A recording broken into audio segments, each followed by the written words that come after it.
So once upon a time, I had this amazing idea to create a free mini course that gets momentum going for any mom struggling postpartum. Do you ever wish me and you could just talk a little more heart to heart? I do. And that's why I created this mini course to reach to you even further. So go to LizzieLangston.com. It's on the homepage or the link is in the show notes. In today's episode, I interview my client Madison, who had her first baby 3 years ago during the pandemic. Intrusive thoughts, depressiveness, preeclampsia, and yet hope for healing even 3 years later. Welcome to the Postpartum Coach Podcast, where we embrace our needs as moms, we learn to lead ourselves first, then our families, and where we create our own healing from the inside out to find our way to the work we were meant to do in this world. I'm your host, a fellow mom of 3 and a certified life coach, Lizzie Langston.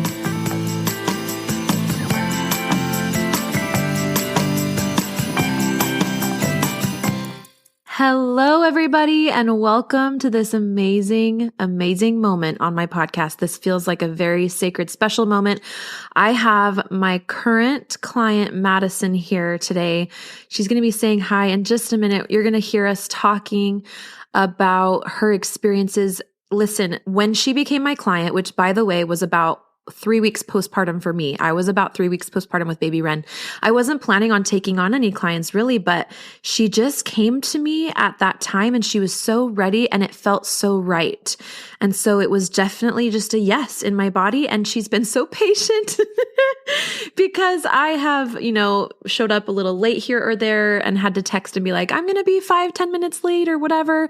Sometimes more than 10 minutes late because the baby's still going down or the baby's been on calls. She's been so sweet and so supportive. And I can see why the universe saw fit to bring her to me at this time. I'm so grateful. I can't wait for you guys to meet Madison. We're still working together. We're going to be working together for about 6 more months. And we've been working together for about 6 weeks. The main reason I wanted to bring Madison to you guys is because I know there are a lot of us moms who throughout the pandemic of 2020 and in the couple years after, we had it hard and there were some distinct challenges that we were up against because of having babies during the time of a worldwide pandemic. And Madison is no exception to that. Not only was she a mom at that time and postpartum for the first time, a first-time mom during the 2020 pandemic, but also was a teacher and her kids were dispersed without her being able to say bye, her school kids. So there's so many things that she went through that I think a lot of you will be able to relate to. And if nothing else, I genuinely think you might be shocked and your jaw might drop. And I hope that the rest of you that have had extremely difficult things, anywhere from your planned help for postpartum being canceled. Maybe it was your mother or mother-in-law that couldn't come because the flights were shutting down because of the pandemic, all the way to baby showers not happening. Madison's basically been through all of that. And I think what's really also special about her story is that her youngest, her baby, her only baby is 3. And as she has been thinking about potentially working towards having another baby, and as she's been healing from the really, really challenging things that she struggled with, which you're going to hear about with her depression and anxiety and such with baby number 1, it's been 3 years of some really big suffering, and she has felt so much relief. I have seen her countenance just completely change over the last 5-6 weeks since we've been working together. And it's happened so quickly and so intensely. I just hope that this will bring a message of complete hope to you guys, and also a lot of validation to those of you moms who went through the pandemic with real big challenges. Please do me a favor. If you are a pandemic mama, meaning you gave birth to a child during 2020 and even into 2021, where there were big restrictions and lack of, resources and traveling, and maybe your partner couldn't be with you at appointments. Do me a favor and email me. It's Lizzie, Lizzie, at Lizzie Langston, LAN as in Nancy, GSTON.com. Lizzie at LizzieLangston.com. Email me.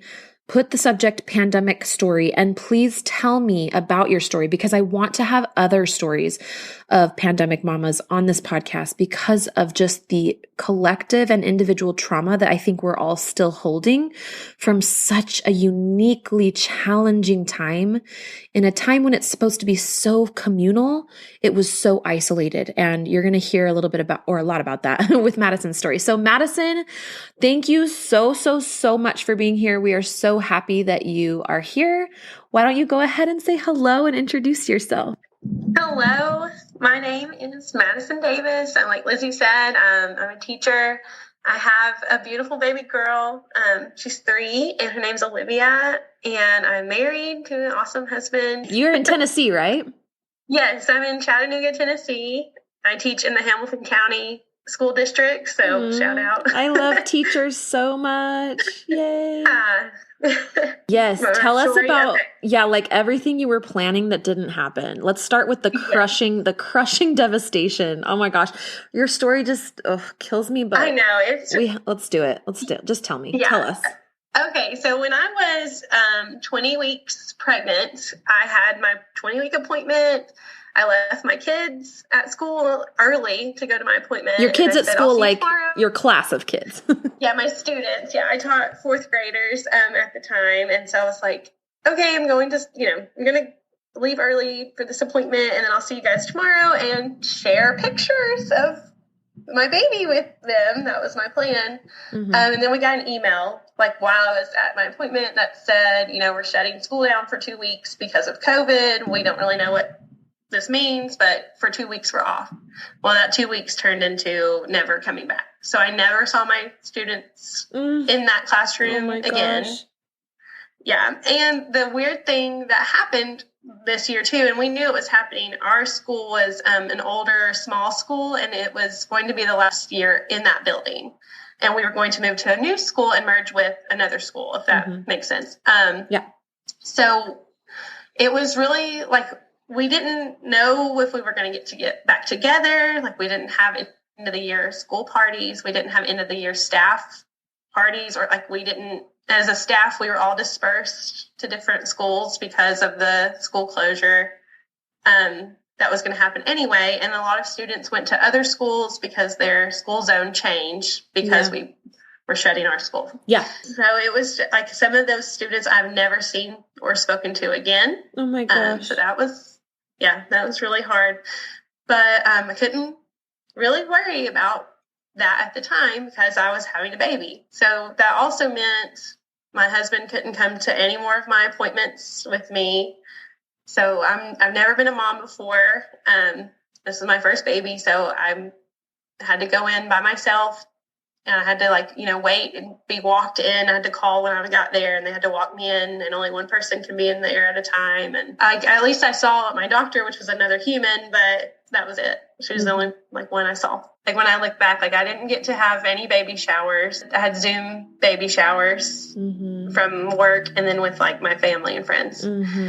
And so that was just, it was hard. It was my first time being a mom, and I just didn't get to have those things that you're supposed to have. Right. And they help with making your pregnancy feel real and helping you really grasp what's happening. I genuinely think it helps your nervous system orient itself. Baby showers, and funerals and these sorts of milestone events are things that help us process what's happening in the future or what just happened in the past.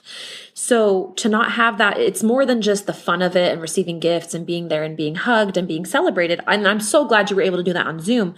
But I do think that that's one of the purposes of all that is it helps your nervous system prepare or process what's already happened. And yeah, that's really important. And then tell me your postpartum. So then you had the baby. What was that like? And how did COVID impact your postpartum? It was scary going into the hospital because we didn't know, if I tested positive for COVID, then I'd have to give birth by myself and Brent couldn't be there. And that was scary. So, but luckily I tested negative, and so he got to be there. So we had the baby and all that was fine, and she was great. That part was great.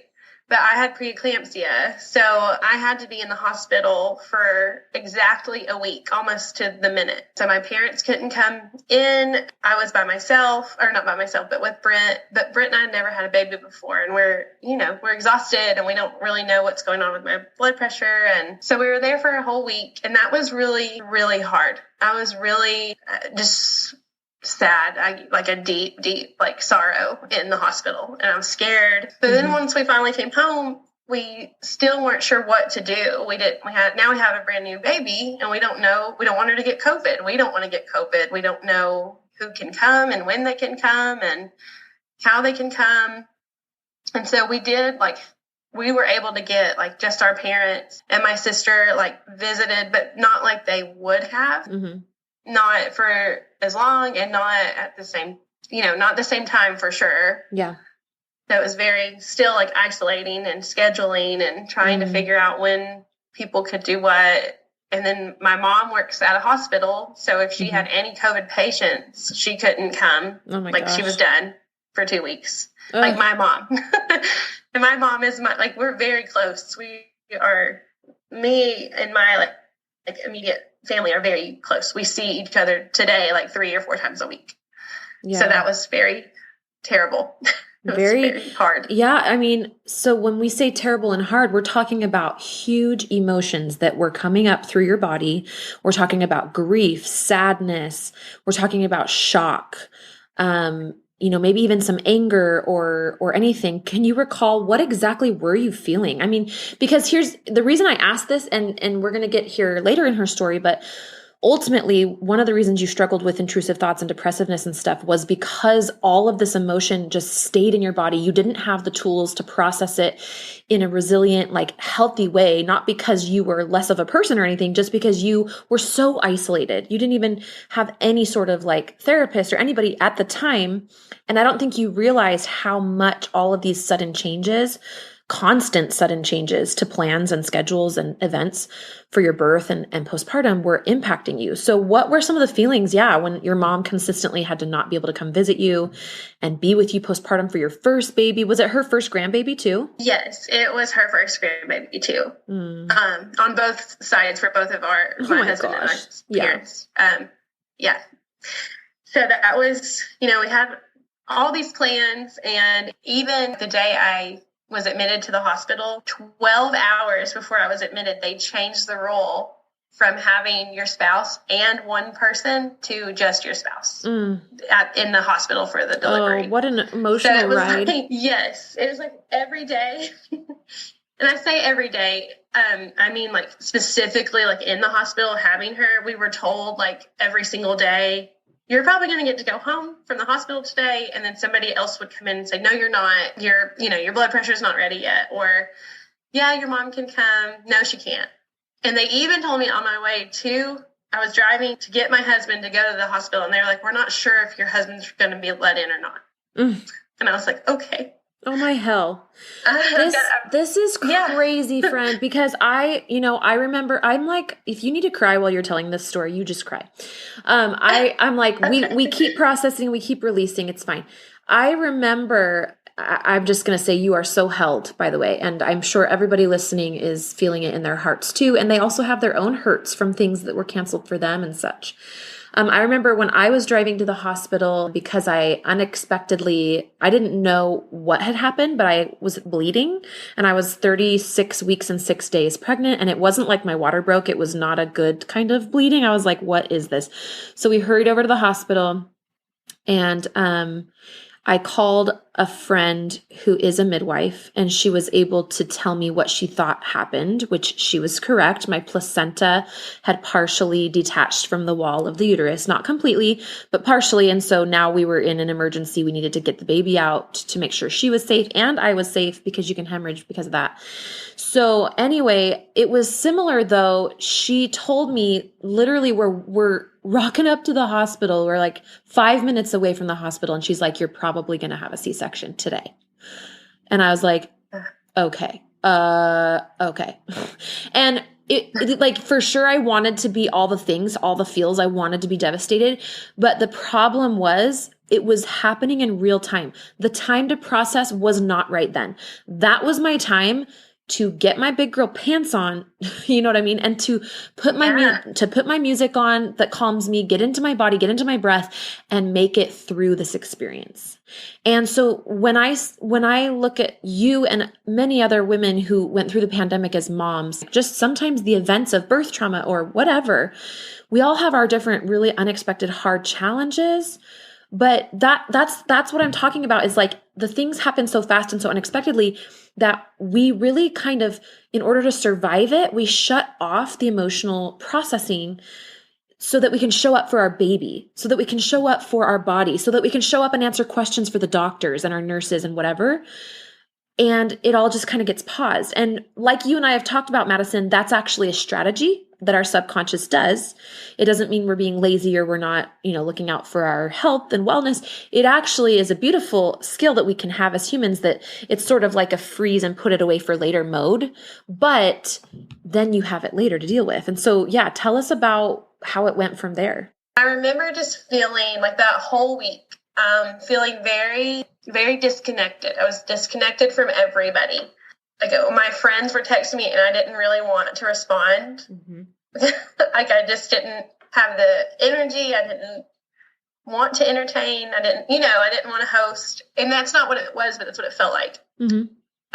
I didn't want to be there. Every day I would get madder and more angry and just disappointed in my journey. Like, this wasn't supposed to happen to me. I was very angry. I just felt like if I could get home, then I could recover. Like, we weren't sleeping. I remember it was day 3 or 4, and Brett and I counted that we had slept 6 hours total. Oh my gosh. That's bad. Yeah, like since having her. And I was on magnesium, which you've been on before too. It makes you feel so bad. Yeah. Yeah. How many days did they keep you on magnesium for? I was on magnesium, I think 3 entire days. Oh my gosh. I was on it for 1 day, 24 hours after I had the baby. And then they were able to take me off of it.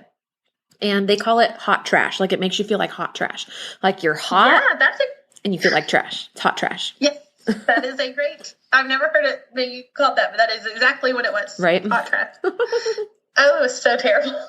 And so just like the coming down from that and the coming down from my blood pressure when I was home, I remember being afraid to be alone with Olivia because I was, my blood pressure was so like trying to fix itself. So at one point I got out of the shower and it was like 89/50 or something crazy. Yeah. And my mom happened to be here and she's like, lay down, you're going to pass out. Like, lay down. Low blood pressure. And I didn't, luckily, because she was here, but I was afraid to be alone because I was afraid I was going to pass out or spike or have a seizure. Yeah. Because I never had high blood pressure before either. Yeah. And I didn't have a lot of support. I couldn't talk to people. I didn't know who to talk to. And I remember like being home and being happy to be home, but feeling like what else is going to happen? I felt like that. Yes, that's really like common. I can't take anything else. Mm-hmm. How am I going to survive anything else? Hello, just a quick reminder from me, Lizzie, that you can get 50% off my signature course, Postpartum Freedom, when you sign up for my free mini course. It's my favorite thing I've created for free for you guys. It's called Get Out of the Postpartum Rut. And I mean it. Get out of the postpartum rut, girl. And it's on my homepage, LizzieLangston.com. The link is in the show notes. The code will be in the follow-up emails. Back to the show. And then I started to feel like numb. I remember feeling numb. About how postpartum were you now? How many weeks or whatever? About 8 weeks. Okay, yeah. Tell me more. Numb. And then I remember at 8 weeks, like, just feeling so anxious, and I didn't know what it was. I didn't understand it. I just felt so tight in my body, in my chest, and I couldn't keep anything down. I felt panicked all the time. Mm-hmm. And then I started having intrusive thoughts, and those just made the anxiety and panic so much worse because I just thought, I felt a lot of shame. Mm-hmm. I thought moms don't have this. Everybody has babies, and moms don't feel like this after. Which isn't true. I didn't know. Right. Right. Yeah. I didn't know that. That was not true. Like, moms do feel like this regularly. But I felt really scared, and I felt like I was a really, really bad mom, and I felt like Olivia deserved somebody else as a mom, as her mom. Mm-hmm. And that's something that you have felt on and off. Yeah. Throughout the last 3 years because of your mental health challenges. You've felt unworthy, and that's something we've been working on together. Is actually like there was nothing, you couldn't have done it better. You didn't know. And you were a victim here too. Yeah.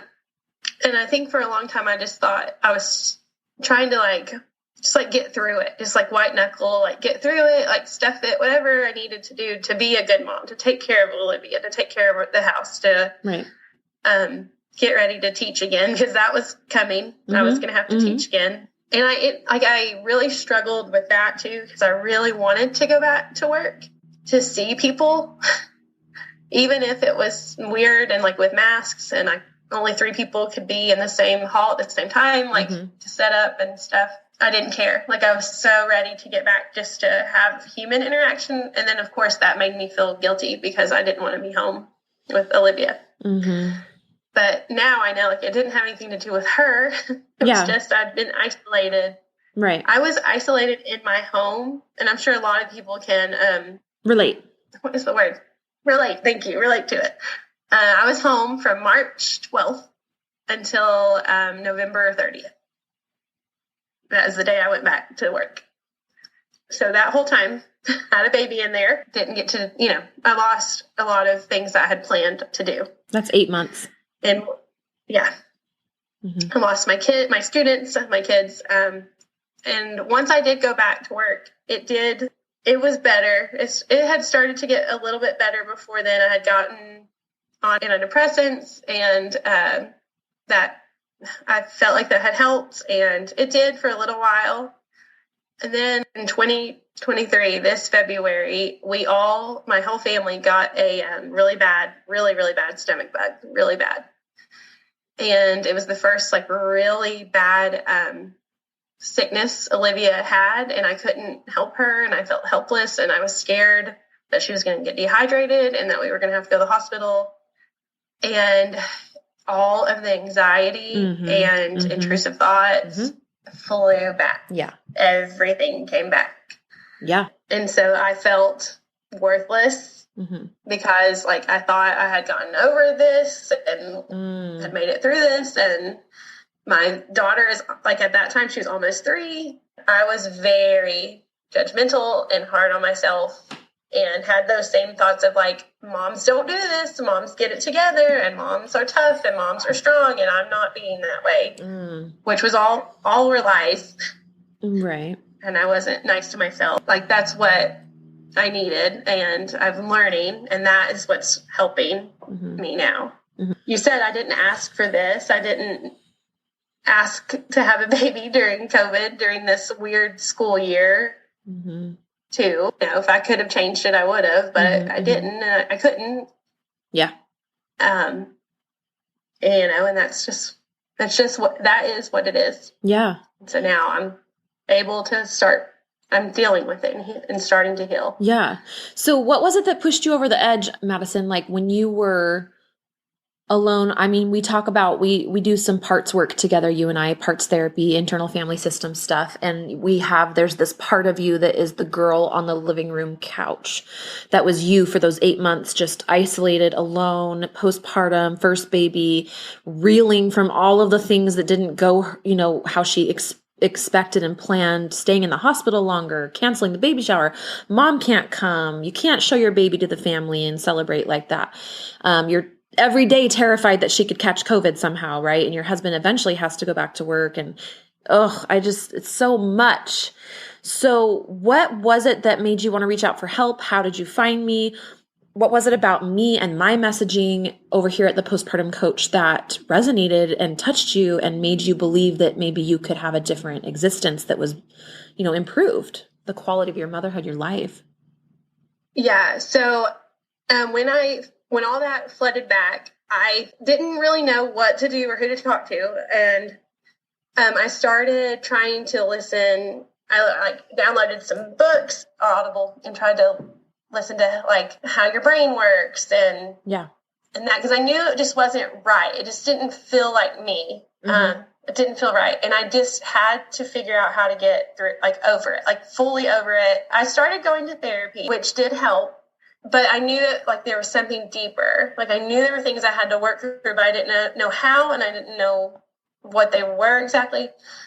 So I started looking actually for somebody, or a podcast, an episode, something of a teacher who maybe had a baby during COVID too. And, maybe we could relate. And I found this episode before. Wife, Teacher, Mommy is the podcast. Yes. Kelsey Sorensen. Yeah. Yes, that's it. Yeah. So I listened to her, and she had talked about you in her podcast. Mm-hmm.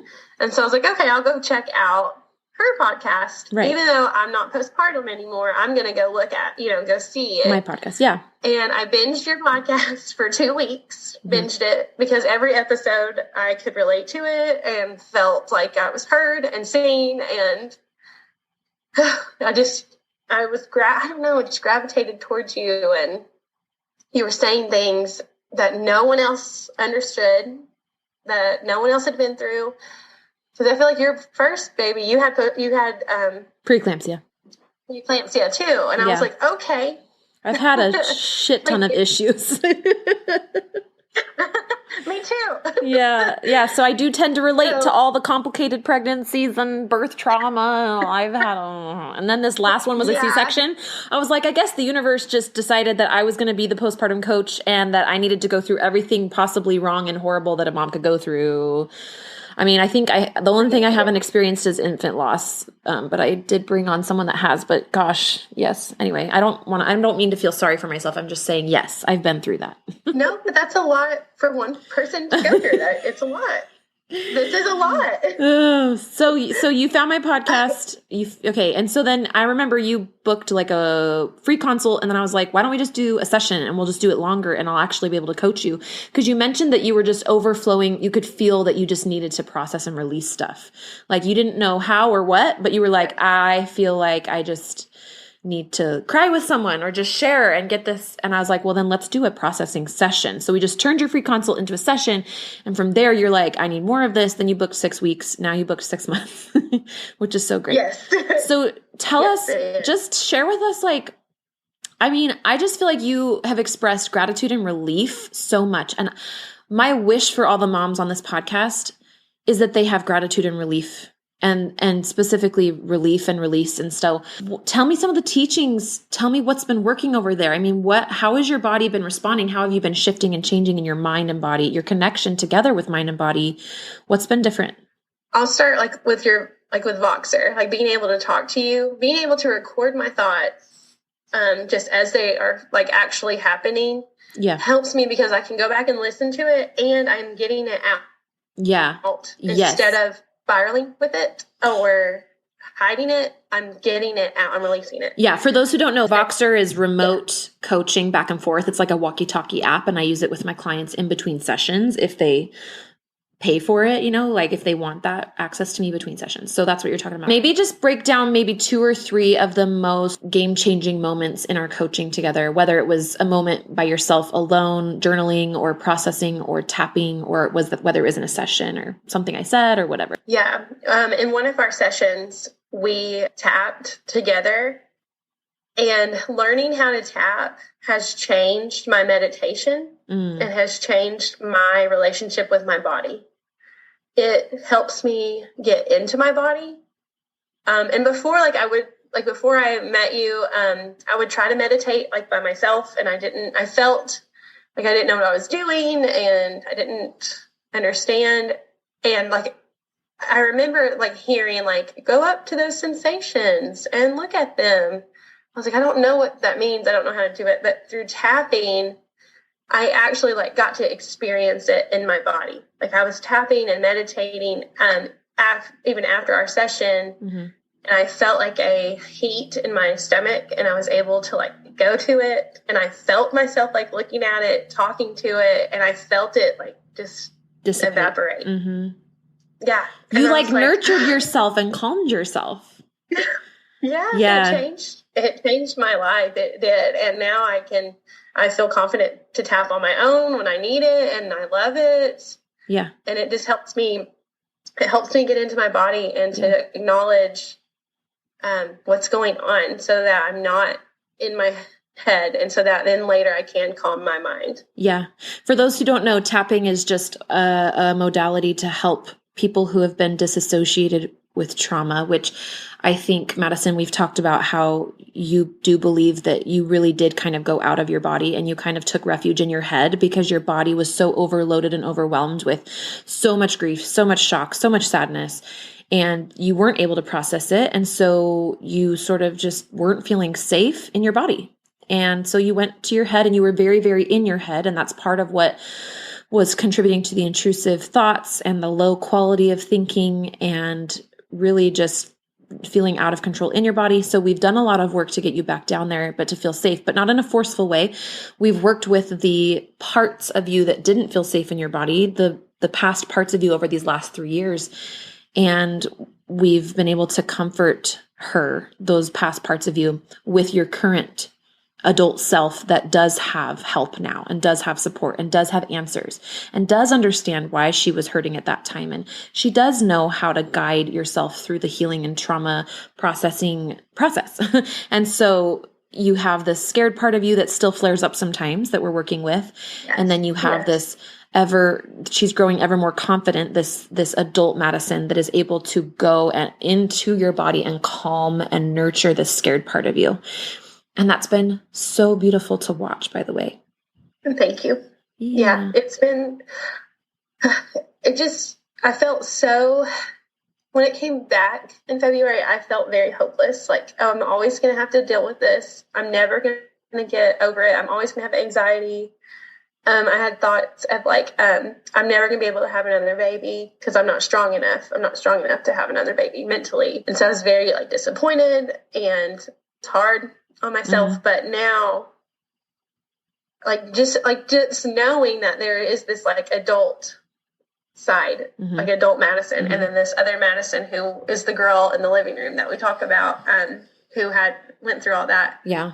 Knowing that is so comforting, and it helps me to comfort her. Right. And I just think about her a lot. She went through a lot and all at once, and it was so hard. And I've learned not to be so hard on myself because that's a lot for someone to go through. And on top, I'd never been a mom before. Right. So I was sleep deprived, and I'm trying to learn how to feed her and how to take care of her and what she needs. Right. I love hearing you say this. I feel like the healing really started to take a whole new form and pace when you realized how much you had been judging yourself in one of your most vulnerable, scary moments. And I started introducing you through my thoughts about you, and through sharing my perspective, I offered you some new angles of oh my gosh, yes, I was the victim too. Yes, I deserved support and I didn't have support, right? Your brain is your daughter deserves better. You're I deserved support. And so you went from being so hard on yourself and so mean to yourself, even though it was well-intended, you were trying to make it through and fix yourself and stuff, but that wasn't working at all. It was just burying you deeper into this depressiveness and abandoning you even further, making you feel even less safe and even less cared for. And so then through my coaching and my love and compassion, you started to gently nurture yourself. And now you regularly come to me at the beginning of our sessions and you're like, man, I just put my hand on my heart and I just had this moment with myself. Or you're like, oh, I needed to process. So I kind of withdrew from my family and I went and had a moment and I journaled, or whatever you are saying. You have really taken into your own hands this self-nurturing, and it's very much showing in your confidence, in your new vivaciousness. And it's not that you never have scary moments, but you're resilient. You are thinking about having another baby again, but you're also fine with whenever that happens, and you're being very attentive to your own needs and just really forming a very adult relationship with the wounded parts of yourself, and they aren't scaring you and flaring up as much. Yes. Yeah. They're not as scary because now I know I have tools now that I can implement when that happens, and I have support now. Yeah. So I can get on Voxer if I need to. And then I'm doing your course too. And your course is so helpful because it just reiterates what we talk about in our sessions. Yeah. And it's just more in it's a lot of content about your body and your mind and how to connect them. Yes. And I just didn't know. And that learning that and knowing that it's not coming from someone you've had a baby, you've had these things, you've had anxiety and depression and trauma. So it's you're not just saying it, you've been through it. Right. Absolutely. And that is so helpful to me. And that's what I was looking for when I started searching and found your podcast. I wanted someone who knew what I was feeling. Right. Thank you. Yeah, I'm so honored. I'm so honored that you're going through the course as well. The course is Calm Your Body, Calm Your Mind, Calm Your Life. Is there anything you want to share, maybe one or two things from the course specifically that you feel like have just been really supportive to you? I don't know if you can think of something I said or just anything you felt during one of the videos. Yes. What you said was presence is being with what is, even if you don't like it. Mm-hmm. And that has helped me be more present, like with Olivia and with my husband. Even if I don't like, because in the past I would just dwell on what I was feeling or have an intrusive thought and then judge myself for that and then have some more and spiral. Mm-hmm.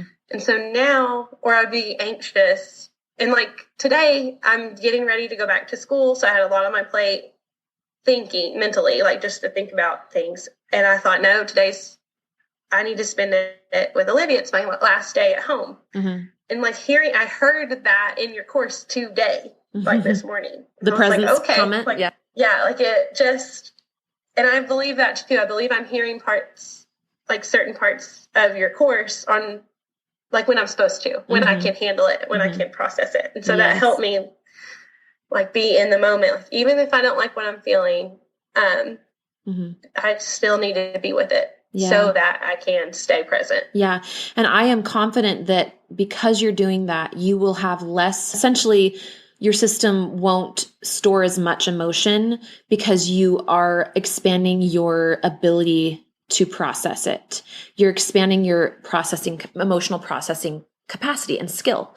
And really the way I define trauma is when the amount of emotion you're feeling is too intense for you to be able to process. But if you can increase your ability to process, then even if you have the same amount of intensity, you can have less trauma because you're more able to process. And that is exactly what my course teaches. So thank you for sharing that. For those who don't know, I have a course, an online course. It's called Postpartum Freedom. You can buy just the course. And then if you wanted more sessions if you wanted coaching in addition to the course, you can come coach with me. Or you can coach with me. And then when you coach with me, I give you access to the course in addition to coaching. But regardless of how you do it, that course is everything I teach my clients. I literally give it to my clients. So it's very, very, very powerful. It's 3 steps: calm your body, calm your mind, calm your life. It gives you the basics of mind-body connection that we've never understood. And I think we weren't taught when we were little. And so many of us have had, whether it's little mini traumas that have piled up or really big stuff like Madison's gone through with birth trauma and being stuck in the hospital and canceled plans and pandemics. I just want you guys to know there is so much hope for healing. And thank you so much, Madison, for coming on, because I think that was my favorite part about the idea of having you here is I want all of you moms to know that, Madison suffered for 3 years before she was able to find me and get help. And you don't need to wait. And Madison, is there one takeaway message you kind of want to share with moms out there? That they're not alone. They're not. There are moms out there that have been through similar things, same things. You're not alone. And I wish I would have known that and felt that then. So there is help out there. Yeah. Even if it's just in your own mom or your friends or a stranger. Like there are women out there who are going through or have gone through what you are, and you're not alone. Yeah.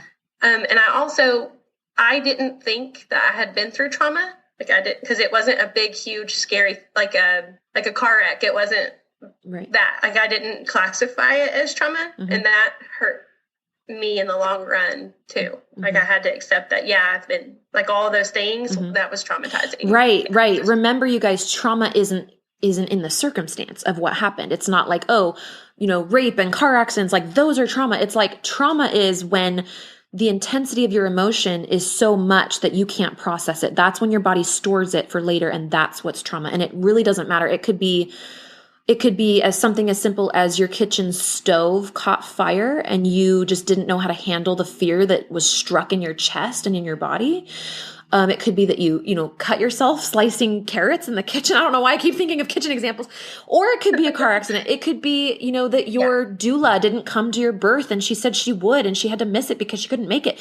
it doesn't matter. It's universal in that way. And so be aware, be trauma informed, and go get help if you need it. Whether you come work with me, whether you find a therapist through your insurance or something, just make sure you're reaching out and getting support, and share with a trusted person what you're going through and get that help. Thank you a million, Madison, for coming on. I am so happy to see you sharing your story as you're on the other side of your deep struggles. And you guys, there's hope, and you can also be on the other side. Come work with me if you want support. Get my course. It's lizzieLangston.com/course. You can start there. And we're so glad that you were here, Madison. Thanks again for being on the Postpartum Coach podcast. Yes, thank you for having me. It was fun. Yeah, we'll see you in your session. Yay! All right. Thanks, girl. Hey, Lizzie here. I've helped dozens of postpartum moms just like you to manage their postpartum anxiety and deconstruct their postpartum depression. It's really easy for me. So if you're ready to feel better, I know the way. Let's chat on the phone. Set up a time by going to lizzieLangston.com/consult. It's pretty simple, and I will be calling you soon.